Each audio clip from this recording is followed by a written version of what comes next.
Stacy Bagley, and I'm with District 4 Public Health. I'm the Chronic Disease Prevention Program Manager, and my job is to help educate the community on ways we can prevent chronic diseases or help you to manage them in healthy ways. One of the easiest ways that you can manage or prevent a chronic disease is through nutrition. The foods we eat play a major role in the health of our body. And I'm here today at the Coweta County Extension Office with Olivia Hanley, the fax agent. Welcome, Olivia. Thank you. Thank you for having me. Tell me, what is a fax agent?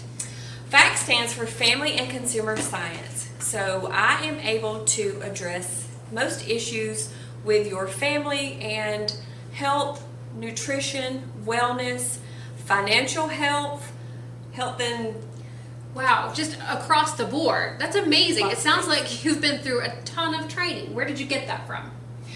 I am trained with UGA Extension. So we are an affiliate of the University of Georgia, and this is a great way for the research that is created there to be distributed on a big scale, big right? scale So we can to the community. we take the smart sciencey things and we distribute it to the community in a way that's usable. Exactly it. That's exactly That's it. fantastic. So today, Olivia's joined us because she's going to be cooking 2 different recipes for us. And when I broached her with our idea, we wanted to be able to feed a family of 4 under $25 with ingredients available in your community, and then also met national nutrition guidelines under what the federal government program called My Plate. And so Olivia's more than familiar with that, and she has come up with a great line of recipes for us today. Olivia, tell us what we're cooking. All right, well, we actually are going to have 2 recipes today, and the core ingredients are going to be the same for each recipe. Oh, I love it. So we're basically going to have a fried rice. We're going to have a chicken fried rice that has more of an Asian flair with the soy sauce. Okay. And then the first recipe that we're actually going to cook is a Mexican fried rice. So again, it's going to have a different flavor profile and really hit on those Mexican kind of flavors that we love. So why the same core ingredients? Because they're readily available. Again, they check those boxes on the My Plate.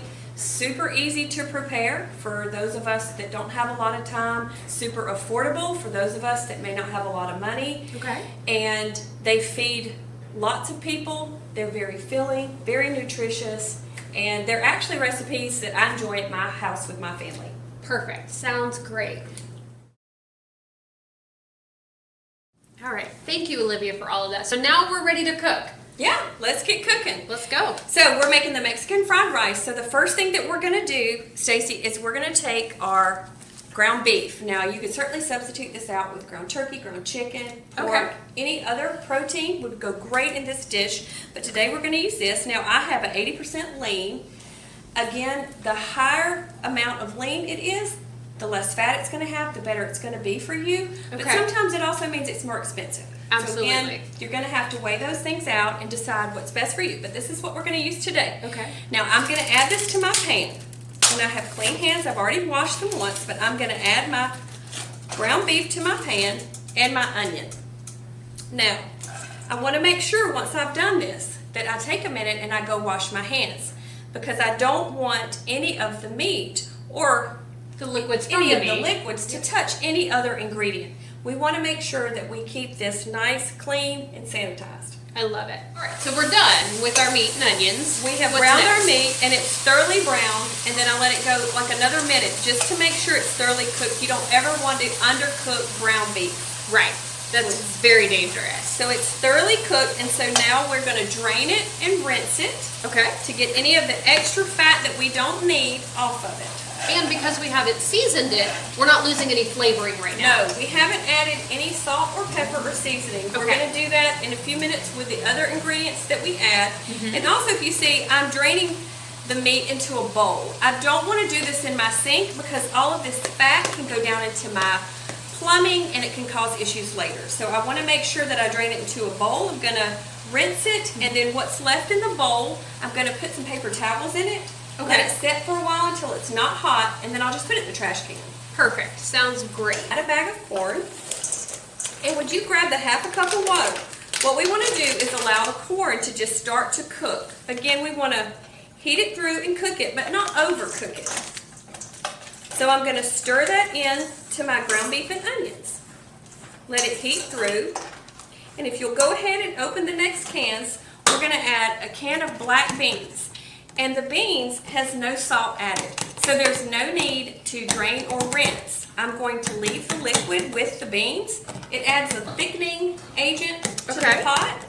And again, we're not trying to get rid of the sodium that's in the canned vegetable. Makes perfect sense. So this is heating through. Be careful there with that lid. All right, add that for me. And I'm just going to stir this in. And the beans, canned beans are a great additive because they're already really cooked. What we're mainly doing is heating them up. Okay, and these are also a great source of protein as well. Oh, absolutely. Protein and fiber. So this is going to be such a hearty meal. And again, it's in one pot. I've only really used one pot. I put the meat right back into the same pan that I browned it in. The beans had no salt added, but I'm adding a can of the tomatoes and chili. This does come in a no salt version, but I opted for the regular version. Again, we need some salt. We need a little salt for flavor. Absolutely. And so this is one that I am just using the original variety. Now, do we need to drain this? We don't. We Perfect. also want that liquid as well. So again, this is coming together. So now we're going to take 3 cups of cooked brown rice. And I've used the minute rice, so I cooked it in the microwave ahead of time. This is another great way to use leftover rice. So again, at this point, we're going to combine our ingredients, bring everything up to a simmer, and then it's basically going to be ready to eat. That's how fast this comes together. This is fantastic. So Stacy, if you want to add the rice, and again, you're going to need a nice sized pot for this dish because you see how much we've added here. It really makes a lot. This is going to feed a family of 4 for probably 2.5 meals. Absolutely, and it's excellent in leftovers. It's easily reheated, very low cost. Yes, I'm loving it. One last ingredient is going to be that taco seasoning. And again, if you're really salt sensitive, you can certainly use the individual spices. But you can also just use less of the packet. You don't have to use all of it. You can. This is one of those things you can season to taste, right? Absolutely. So just add it until it tastes right, and then you're good. So you can also then limit your sodium. That's right. We're just going to go all in though. It's a pretty big pot. This is a big pot. It is going to take a good bit to season it.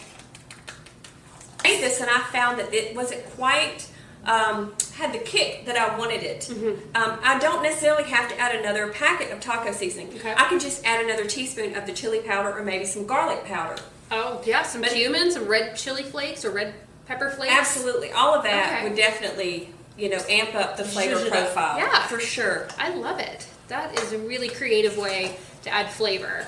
And again, you're not adding a ton of extra ingredients that are unhealthy for you.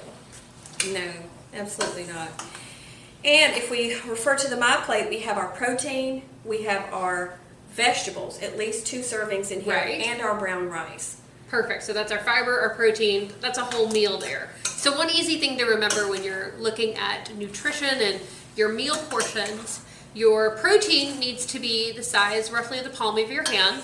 Your whole grains, same size. And then your vegetables are going to be twice your protein sizes. So again, your meat, your protein, and even if you are a vegetarian, you're doing vegetarian proteins. Your palm of your hand is your portion size for your protein and your whole grains, and then your vegetables. And so this is just an easy all-in-one dish, so you don't even have to worry about that. The only thing you need to worry about is eating too much of it, because it smells amazing and you're going to want to chow down on it. Don't overeat though. All right. I think we're ready. Ready to plate up? Ready to plate up. Perfect. So we're all done cooking. Now it's time to plate. Olivia, how expensive was this meal?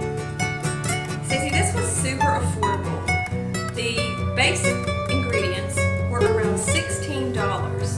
Now I say base ingredients because I did buy a few things that are nice little toppings. So the base ingredients are how you have plated it right now. On the tortilla with the cheese. So that was $16. So then I added a little bit of salsa. Okay. And half-fat sour cream, which is the low-fat version. Perfect. So it's heart healthy, but you still get some flavor. That's right. And I also grabbed a bag of shredded lettuce. Now you could certainly get a whole head of lettuce, and that's great as well. But again, we're trying to be mindful of time, and it Right. was about the same price. And if you're not going to eat a whole head of lettuce, why buy it? That's exactly right. Avoid Absolutely. some food waste. So here is our low-cost family burritos, and I am excited about this. Thank you so much, Olivia, for this recipe.